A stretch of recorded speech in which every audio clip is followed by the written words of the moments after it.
A repórter Sônia Bride e Paulo Zero foram até a fronteira do México com os Estados Unidos, conhecer a cidade que já foi a mais violenta do mundo e que em 5 anos reduziu drasticamente o número de homicídios.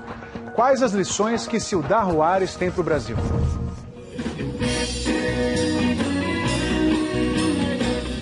Estas são imagens de uma revolução. Das coisas simples que haviam sido roubadas pela violência. Da vida que se pode viver depois de uma guerra implacável.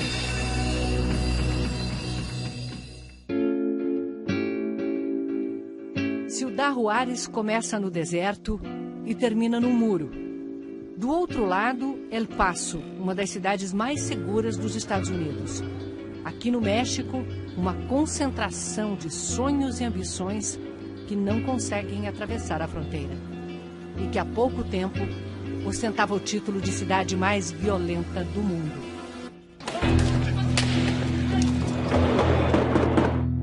Em 2010, foram 273 homicídios por 100 mil habitantes. Muito mais do que o segundo lugar, Kandahar, no Afeganistão, um país em guerra. E do que outras cidades latino-americanas. No mesmo ano, no Rio de Janeiro, foram menos de 35 homicídios por 100 mil. As imagens de brutalidade corriam o mundo. Corpos pendurados nos viadutos. O símbolo da guerra das drogas em Juárez era reproduzido nos filmes americanos. Especificamente aqui em Ciudad Juárez, Aqui em Ciudad Juárez, a violência atingiu um nível descomunal. Foi uma verdadeira guerra.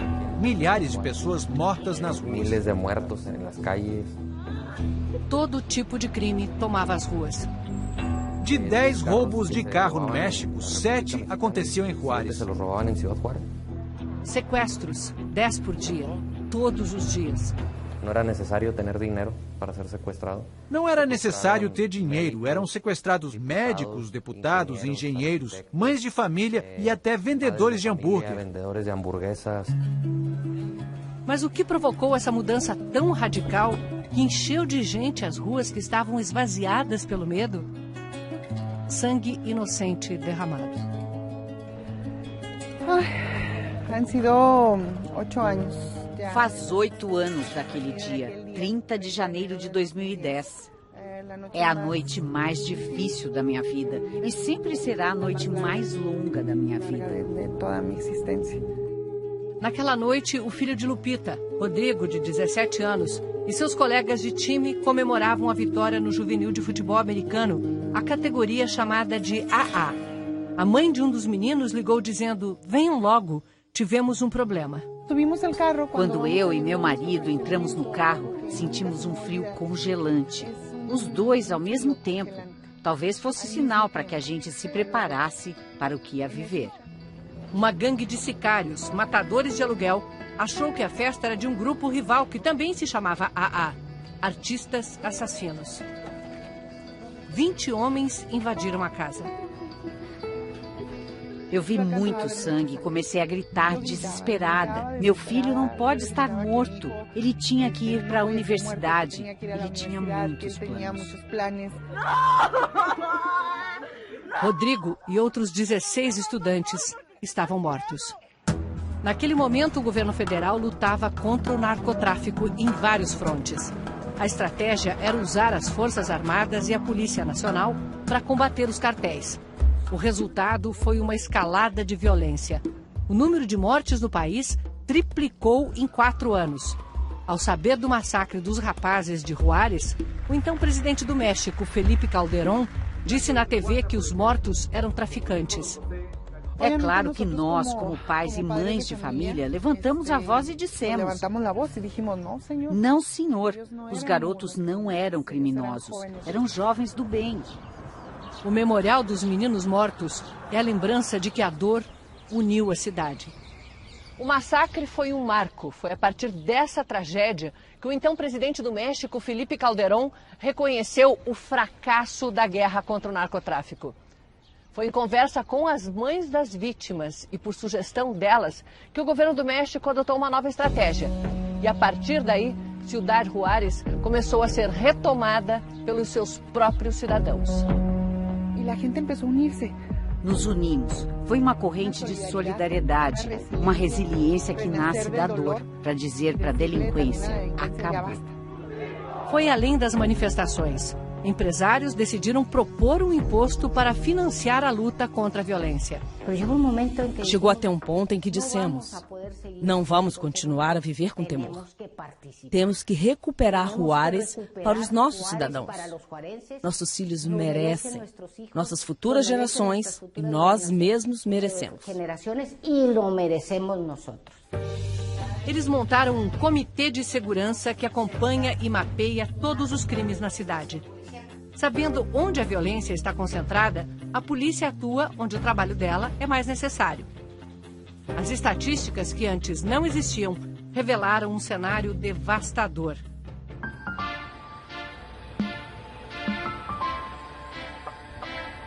As cruzes espalhadas por Juárez tentam manter na memória crimes ignorados durante anos. Os desaparecimentos de milhares de meninas e mulheres.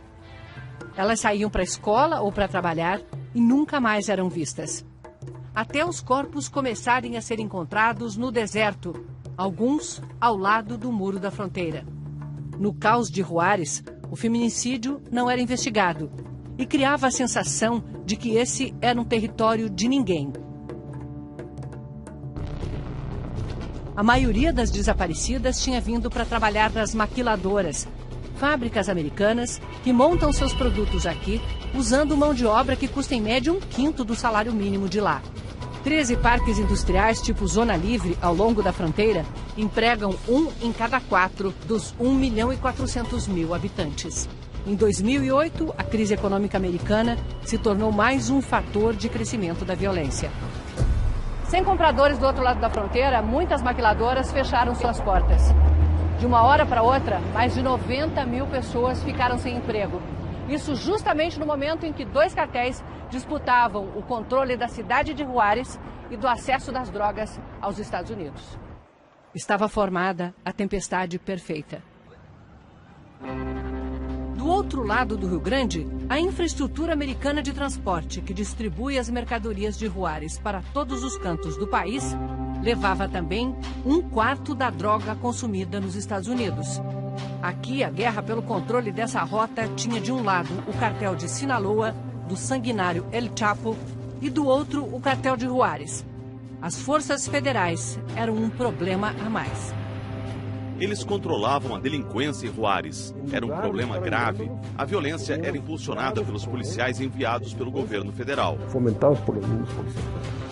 O ex-prefeito teve que enfrentar as forças que chegaram a matar um policial que fazia a segurança dele.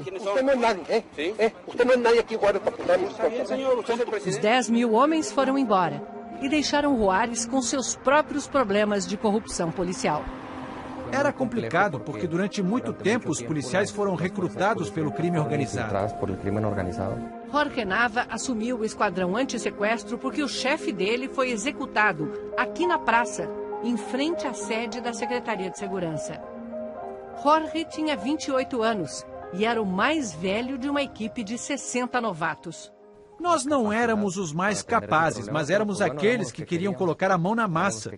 Poucos acreditaram na gente. A polícia sabia que o primeiro passo teria que ser cortar as fontes de financiamento do crime organizado. E uma das principais delas era a extorsão do comércio.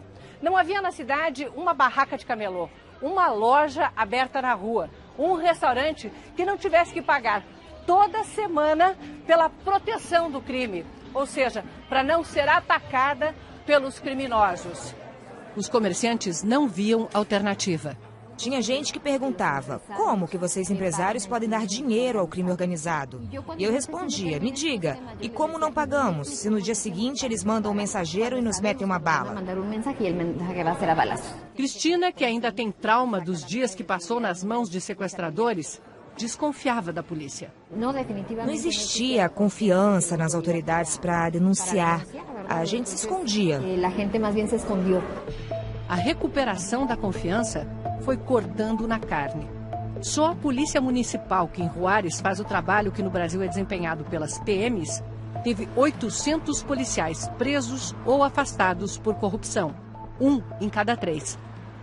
Mas os policiais que ficaram foram valorizados. Os salários praticamente dobraram. Ganharam novos carros, armas, equipamentos e treinamento. E até um grande clube de campo exclusivo para os policiais e suas famílias. Um espaço para relaxar as tensões de famílias que veem muitos dos seus sendo mortos. Até atentado à bomba os policiais sofreram. Não dá para a sociedade exigir uma polícia competente, de primeiro mundo, se a gente paga eles como uma polícia de 4ª categoria, quando eles não têm atendimento médico, uma casa. Nem crédito no comércio eles tinham. Os vendedores diziam, você é policial? Então não vou te dar crédito. Se te matarem na rua, quem vai me pagar? Se te matam na calle, quem me vai pagar minha casa ou quem me vai pagar as coisas? A prefeitura garantiu até crédito habitacional. Bem treinados, os policiais são certificados pela comunidade. Com mais investigações, as prisões começaram a acontecer. Devolvemos a eles o orgulho de ser policiais. O governo federal investiu o equivalente a R$1 bilhão nos bairros pobres. Ruas asfaltadas, iluminadas, bibliotecas, centros comunitários, quadras de esporte, creches. Mantida pelos empresários, esta central recebe denúncias e dá apoio jurídico e psicológico de graça. O imposto voluntário também paga por projetos que colorem a cidade.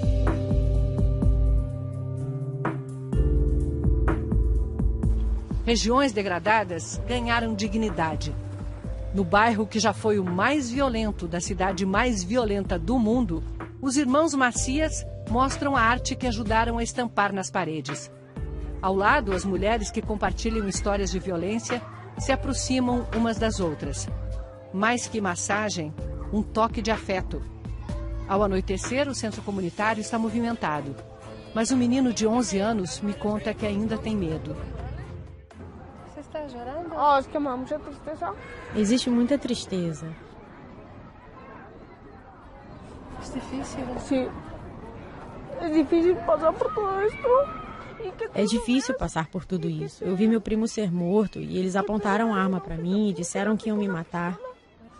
Peço desculpas por fazê-lo lembrar de coisas tão terríveis. Não, tudo bem. Tenho que tirar isso de mim para viver tranquilo.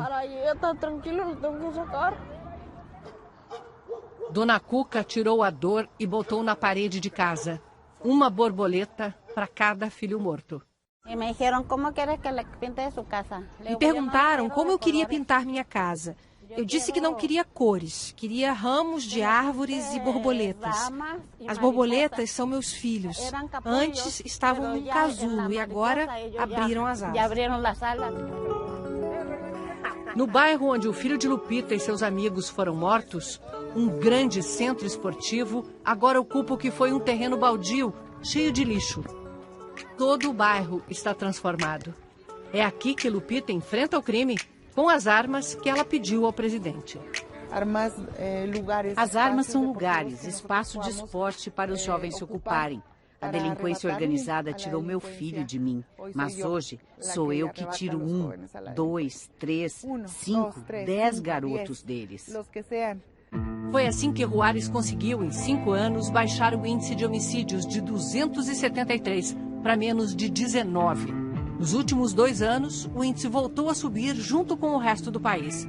Mas a cidade ainda está bem longe do terror de 2010. Hoje nós temos uma pequena retomada do crime. É natural? Não é aceitável, mas é natural porque temos que ir adaptando a estratégia. E qual é a estratégia mais forte? A médio e longo prazo. Prevenção.